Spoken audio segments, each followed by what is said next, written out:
Les orques. Il s'agit de l'un des rares cétacés à s'attaquer à d'autres mammifères marins de grande taille comme des baleines. Les orques vivent en groupe de 5 à 50 individus dirigés par la doyenne des femelles. Elles se nourrissent de saumons et autres poissons, mais elles ont aussi été observées chassant des mammifères marins. Dans la plupart des océans.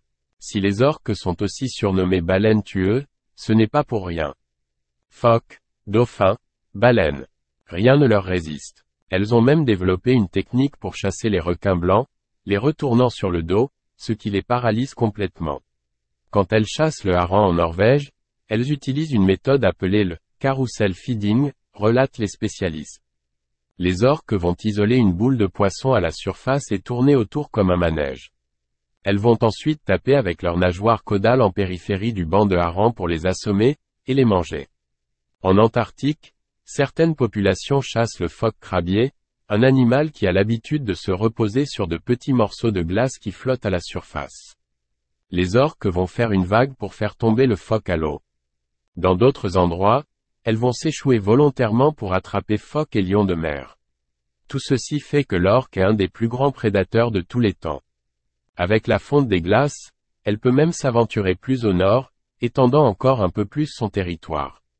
L'orque également appelé épaulard, c'est probablement l'un des cétacés les plus reconnaissables. Surmonté d'un aileron dorsal noir pouvant atteindre 2 mètres, le corps puissant, est noir sur la partie dorsale sauf derrière l'aileron où l'on trouve une tache grise en forme de selle, scindée en deux par l'épine dorsale.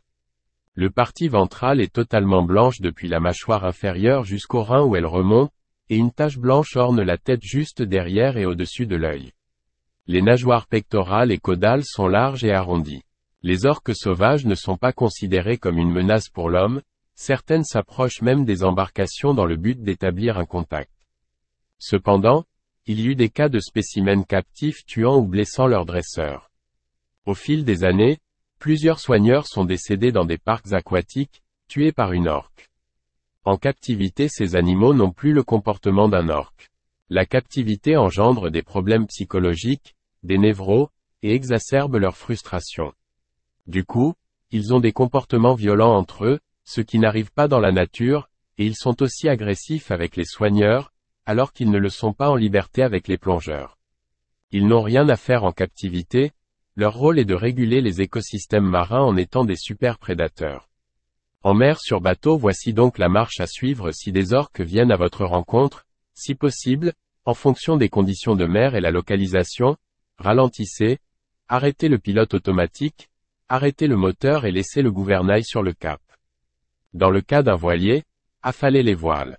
Mettre les orques en fuite revient à leur faire peur ou à leur rendre très désagréable la fréquentation de votre bateau. Par exemple en faisant du bruit, ou en leur faisant peur. Si les hommes sont fascinés par cet animal, l'intérêt est-il réciproque? Il semblerait que la réponse soit oui. D'une manière générale, l'orque est un animal qui fait preuve d'une extrême curiosité avec ce qu'il ne connaît pas. C'est donc le cas dans les endroits où elles n'ont jamais vu d'hommes.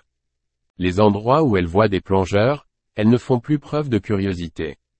Mais il arrive parfois qu'elles associent les plongeurs à des phases sociales ou qu'elles leur permettent d'assister à leur chasse.